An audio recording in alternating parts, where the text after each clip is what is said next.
Mary Boland was an American stage and film actress.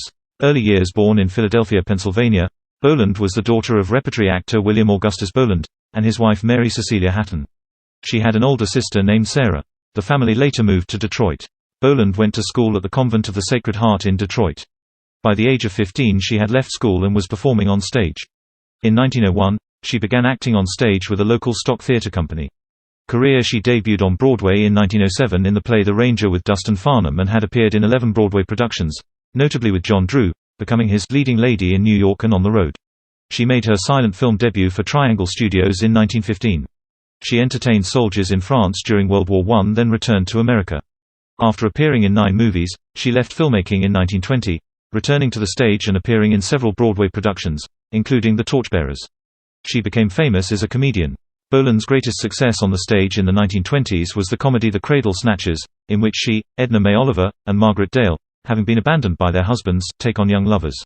Roy Liebman notes this play helped establish the persona that was to be associated with her for the rest of her career. Boland's paramour was Humphrey Bogart in one of his first roles. She had previously performed with Bogart in the 1923 comedy Meet the Wife at the Claw Theatre as Gertrude Lennox. After an 11-year absence, in 1931 she returned to Hollywood under contract to Paramount Pictures. She achieved far greater film success with her second try, becoming one of the most popular character actresses of the 1930s, always playing major roles in her films and often starring, notably in a series of comedies opposite Charles Ruggles.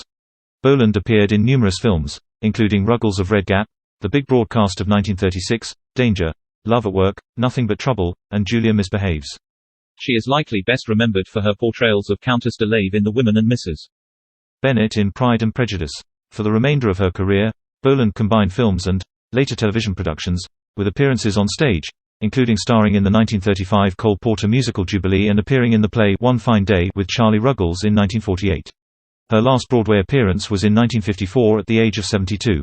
That play, Lullaby, was not a success.